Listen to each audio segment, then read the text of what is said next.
میں یہ کہہ رہا تھا کہ چوتھا شبہ جو عید میلاد النبی منانے والے پیش کرتے ہیں وہ نہایت عجیب و غریب شبہ ہے. ہاں وہ تو اتنا عجیب و غریب شبہ ہے کہ جس کو کوئی عقل مند آدمی سمجھ ہی نہیں سکتا ہے، بلکہ کوئی بھی عقل مند آدمی وہ بات کہنے کے لیے تیار ہی نہیں ہے. وہ شبہ کیا ہے؟ وہ شبہ یہ ہے کہ یہ لوگ کہتے ہیں کہ اللہ کے رسول، بہت ساری صحیح حدیثوں سے ثابت ہے کہ اللہ کے رسول اکرم صلی اللہ علیہ وسلم نے اپنی تعریف خود کی ہے، اور آپ کے سامنے آپ کی موجودگی میں بہت سارے صحابہ کرام نے بھی کی ہے. تو عید میلاد النبی بھی اللہ کے رسول پر درود و سلام ہی بھیجنا ہے، اللہ کے رسول اکرم صلی اللہ علیہ وسلم کی تعریف ہی کرنی ہے.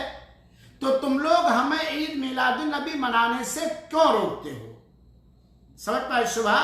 کہتے ہیں کہ بہت ساری ایسی صحیح روایتیں ثابت ہیں کہ اللہ کے رسول اکرم صلی اللہ علیہ وسلم نے اپنی تعریف خود کی ہے، اور آپ کے سامنے ایسی بھی حدیثیں موجود ہیں کہ اللہ کے رسول اکرم صلی اللہ علیہ وآلہ وسلم کے سامنے بہت سارے صحابہ کرام نے بھی تعریف کی ہے. اور عید میلاد النبی میں کیا ہوتا ہے؟ خالی اللہ کے رسول پہ درود و سلام بھیجا جاتا ہے، اور اللہ کے رسول کی سیرت بیان کی جاتی ہے، اور اللہ کے رسول اکرم صلی اللہ علیہ وسلم کی خالی مدح سرائی ہوتی ہے، اللہ کے رسول کی خالی تعریف کی جاتی ہے. تو تم لوگ ہم لوگوں کو عید میلاد النبی منانے سے کیوں روکتے ہو؟ میں کہتا ہوں علماء نے اس کا جواب دیا ہے کہ یہ دلیل قطعاً صحیح نہیں ہے، بلکہ اس کے اندر امت محمدیہ کو فراڈ کے انداز میں دھوکہ دینا ہے. کیوں؟ عید میلاد النبی میں جو جلسے عید میلاد النبی یا جشن عید میلاد النبی جو منایا جاتا ہے، پہلی بات تو اس کے لیے اجتماع کیا جاتا ہے، اور جس حدیث کے اندر بھیڑ اکٹھا کیا جاتا ہے، جس حدیث کے اندر اللہ کے رسول اکرم صلی اللہ علیہ وسلم نے اپنی تعریف کی نہیں کہ پورے اہل مدینہ کے صحابہ کرام کو، مدینہ کے صحابہ کرام کو اکٹھا کر لیا ہو، یا صحابہ کرام نے جن حدیثوں میں اللہ کے رسول کی تعریف کا ذکر ملتا ہے، ایسا نہیں کیا کہ اعلان کیا ہو، یہ کیا ہو کہ سارے صحابہ آؤ اللہ کے رسول کی ہم تعریف کریں گے. ایک بات تو یہ، اور تم جشن عید میلاد النبی میں باقاعدہ اعلان کرتے ہو، اس کے لیے انتظام کرتے ہو، لائٹنگیں کرتے ہو، فضول خرچیاں کرتے ہو، قوالیاں وغیرہ وغیرہ کرتے. دوسری بات، اللہ کے رسول نے جو اپنی تعریف کی ہے جن حدیثوں کے اندر، یا صحابہ کرام نے جو آپ کے منہ پر آپ کی تعریف کی، اس میں کوئی حرام، ناجائز، شرکیہ اور بدعتی عمل یا عقیدہ نہیں پایا جاتا تھا، بالکل نہیں. اس کے اندر کوئی شرک کی چیز نہیں پائی جاتی تھی، کوئی کفر کی چیز نہیں پائی جاتی تھی، اور کوئی بدعت کی چیز نہیں پائی جاتی تھی، کوئی حرام چیز نہیں پائی جاتی تھی. اور تم جو جشن عید میلاد النبی مناتے ہو، اس کے اندر ٹوٹل جتنی بھی حرکتیں کرتے ہو سب حرام ہے، ناجائز ہے، خرافات ہے، بدعت ہے. یہ ڈھول، یہ تاشے، یہ جھانج، یہ مردوں اور عورتوں کا اختلاط، یہ جلوس، یہ بینر، اور اس کے اندر شرکیہ قوالیاں اور بدعتی اعمال، اور اس کے اندر بدعتی درود، اور اللہ کے رسول سے استغاثہ کرنا، استعانت کرنا، اور یہ عقیدہ رکھنا کہ مجلس عید میلاد النبی کے اندر اللہ کے رسول اکرم صلی اللہ علیہ وسلم اپنے جسم اطہر کے ساتھ ہر جگہ حاضر اور ناظر ہوتے ہیں. یہ ساری چیزیں صحابہ کرام کے اندر پائی جاتی تھی. جن حدیثوں کے اندر صحابہ کرام نے اللہ کے رسول کی تعریف کی ہے. صرف ایک دن سیرت رسول پڑھ لینے سے رسول کا ہو جائے گا؟ اور اللہ کے رسول اکرم صلی اللہ علیہ وسلم سنت میں یہ کہیں بھی وارد نہیں ہے کہ اللہ کے رسول حدیث رسول کے اندر کہیں بھی یہ وارد نہیں ہے کہ اللہ کے رسول اکرم صلی اللہ علیہ وسلم کی ولادت باسعادت کی تاریخ کے دن سارے کے سارے اکٹھا ہو کر کے اللہ کے رسول کی سیرت پڑھو، اللہ کے رسول اکرم صلی اللہ علیہ وسلم کا تعریف کرو. بلکہ صحابہ کرام نے اپنی پوری زندگی میں ایسا نہیں کیا ہے جو تم دلیل بناتے ہو. صحابہ کرام نے پوری زندگی میں ایسا نہیں کیا ہے کہ آج اللہ کے رسول کے پیدائش کا دن ہے یا اللہ کے رسول کے پیدائش کی تاریخ ہے، لاؤ سارے کے سارے اکٹھا ہو جائیں، پردے کے ساتھ ازواج مطہرات اور آپ کے آل اولاد کو بھی اکٹھا کر لیں اور اللہ کے رسول کی مدح سرائی کریں، اللہ کے رسول پر اکٹھا ہو کے کھڑے ہو کر کے بیٹھ کر کے سب درود پڑھیں وغیرہ وغیرہ، بلکہ اللہ کے رسول نے کوئی رات بھی خاص نہیں کیا ہے۔ تو جب میرے بھائیوں ذرا آپ بتلا، جب اللہ کے رسول نے نہیں کیا ہے اور نہ صحابہ کرام نے نہیں کیا ہے، جس انداز کا تم لوگ جشن عید میلاد النبی مناتے ہو یا جس انداز کا شیعہ مناتے ہیں یا کسی بھی انداز کا، تو کہاں سے تم مناؤ گے؟ تو یہ شبہہ بھی ان کا شبہہ ہے جو بے بنیاد ہے۔ خلاصہ یہ ہے، انشاءاللہ کل کے درس میں باقی شبہات کا میں ازالہ کرنے کی کوشش کروں گا۔ ایک پانچواں شبہہ یہ لوگ اس کو بھی سر دس میں دے دیتا ہوں۔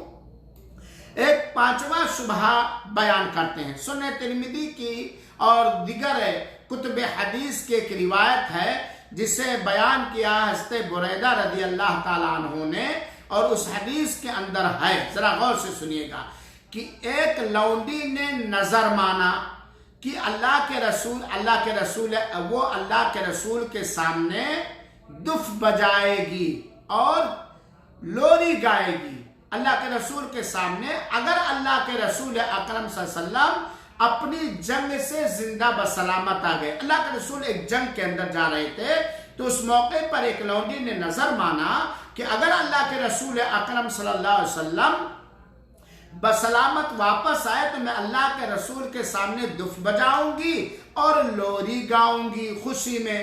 تو نبی کریم صلی اللہ علیہ وسلم نے اس لونڈی سے کہا، ان کنتی نظرتی فضربی وإلا فلا، اگر تم نے اس بات کی نظر مان لی ہے، عورتوں کے لیے دف بجانا جائز ہے اور عورتوں کے لیے اسلامی گیت گانا جائز ہے، اگر تم نے نظر مان لی ہے تو تم ایسا کرو، اور اگر نظر نہیں ہے، نہیں مانی ہو تو مت کرو۔ یہ حدیث ہے، اس حدیث کا ایک ٹکڑا ہے، یہ ہے ایک حدیث اور صحیح روایت ہے۔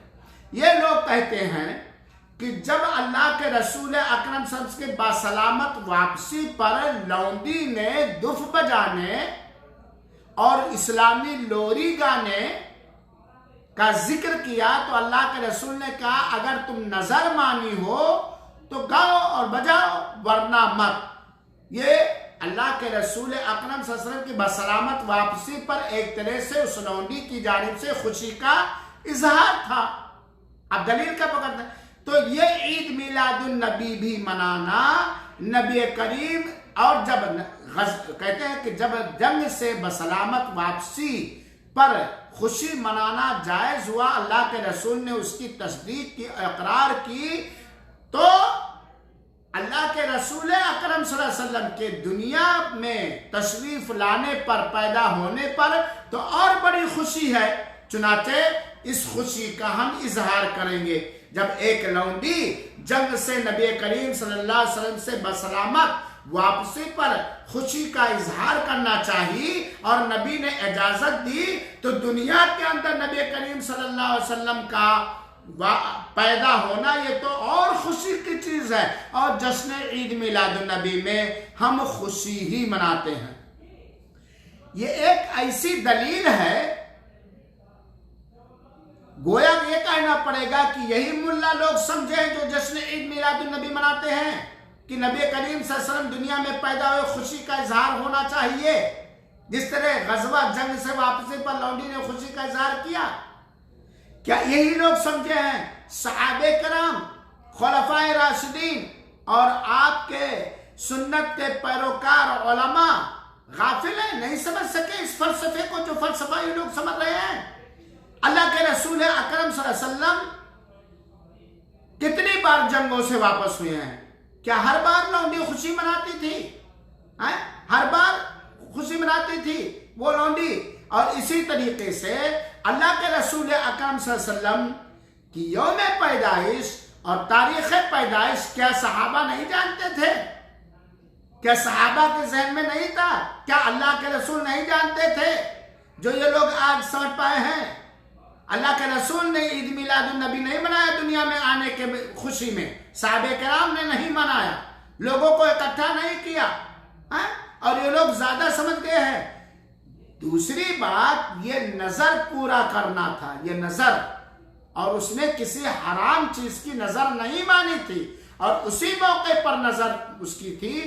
چنانچہ اللہ کے رسول اکرم صلی اللہ علیہ وسلم نے اسے اجازت دی. یہ نہیں کہ جب جنگ سے واپس آئے، یہ ہر سال اس دن وہ خوشی منائے، دف بجائے، لوری اسلامی گائے، ہر سال نے اس دن کی یہ بات ہے اور وہ نظر تھی. یہ نہیں کہ ہر سال 12 ربیع الاول کو جو وفات رسول کی تاریخ ہے، جو اللہ کے رسول کی وفات ہے، پہلے 12 وفات ہی منایا جاتا تھا، لیکن بار بار علماء کے کہنے سے 12 وفات کا نام چھوڑ دیا گیا اور اب 12 ربیع الاول جشن پیدائش کا نام دے دیا گیا. کیا وہ لونڈی اس دن ہر سال جشن مناتی تھی جیسا کہ تم کہتے ہو؟ ہر سال لوری گاتی تھی اس دن، ہر سال دف بجاتی تھی اس دن جیسا تم لوگ کرتے ہو؟ یہ بالکل کسی بھی صحابی نے یا اسی لونڈی نے ایسا نہیں کیا کہ اللہ کے رسول اکرم صلی اللہ علیہ وسلم کی پیدائش کے دن جشن منایا. اور یہ سارے بکواس اور شبہات بے بنیاد ہیں، اس کی کوئی حقیقت نہیں. بھائی اللہ کے رسول نے اسے اجازت دیا، اللہ کے رسول اکرم صلی اللہ علیہ وسلم نے کہا اگر تم نے نظر مان لیا تو اپنی نظر پوری کر لو، کیونکہ اس نظر میں کوئی خلاف شریعت یا اللہ کی مرضی کے خلاف یا اللہ کے حکم کے خلاف کوئی چیز نہیں ہے. لیکن اللہ کے رسول اکرم صلی اللہ علیہ وسلم نے یہ نہیں کہا کہ جیسے میری تاریخ پیدائش کے موقع پر تم لوگ جشن مناؤ. کیسے مناؤ گے؟ کیا اللہ کے رسول نے کہا ہے یا اللہ کے رسول نے کیا ہے؟ بھائی دیکھ لو، کوئی بھی عمل اس وقت تک قبول نہیں ہوگا، وہ شریعت نہیں بن سکتا ہے جب تک کہ اس عمل کے اندر نبی کریم صلی اللہ علیہ وآلہ وسلم کی سنت کی مہر نہ ہو، اللہ کے رسول کی سنت صحیحہ کا اسٹامپ نہ ہو. جشن عید میلاد النبی پر لاکھ تم شبہات پیش کر لو، کوئی سنت رسول، عمل رسول، فعل رسول سے تم دلیل مر جاؤ، سڑ جاؤ، گل جاؤ، چلاؤ، گلا پھاڑ لو، نہیں ثابت کر سکتے ہو. پتہ نہیں سب، بلکہ یہ بدعت ہے، یہ خرافات ہے. اللہ رب العالمین سے دعا ہے کہ اللہ تعالی ہم تمام مسلمانوں کو نبی کریم صلی اللہ علیہ وسلم کی سنت کا علم حاصل کرنے کی توفیق عطا فرمائے اور آپ کی سنت کا بول بالا کرنے کی توفیق عطا فرمائے. عمل کے ذریعہ، زبان کے ذریعہ، قلم کے ذریعہ اور ہر انداز سے، اور بدعت سے بچائے. عید میلاد النبی، جشن عید میلاد النبی یہ بدعت ہے، یہ خرافات ہے. اور اگر یہ کہا جائے تو حقیقت یہ شیعوں کی سنت ہے، یہ رافضیوں کی سنت ہے، یہ ناصبیوں کی سنت ہے، یہ صوفیوں کی سنت ہے، یہ بدعتیوں کی سنت ہے. نبی کی سنت نہیں ہے، ابو بکر کی سنت نہیں ہے، عمر کی سنت نہیں ہے، عثمان کی سنت نہیں ہے، علی کی سنت نہیں ہے، عائشہ کی سنت نہیں ہے، حسنین کی سنت نہیں ہے، فاطمہ کی سنت نہیں ہے، علی اور دیگر صحابہ کرام کی سنت نہیں ہے، امام ابو حنیفہ کی سنت نہیں ہے، امام مالک کی سنت نہیں ہے، امام شافعی کی سنت نہیں ہے، امام احمد بن حنبل کی سنت. اور اگر ائمہ مجتہدین کہے بھی ہوتے، ائمہ مجتہدین کہے بھی ہوتے تب بھی بات نہیں مانی جاتی اگر اللہ کے رسول اکرم صلی اللہ علیہ وسلم کے قول و فعل اور تقریر سے بات ثابت نہیں ہوتی. کیونکہ جو کچھ ہوگا نبی کی سنت کے مطابق ہوگا، وہی قابل قبول ہوگا.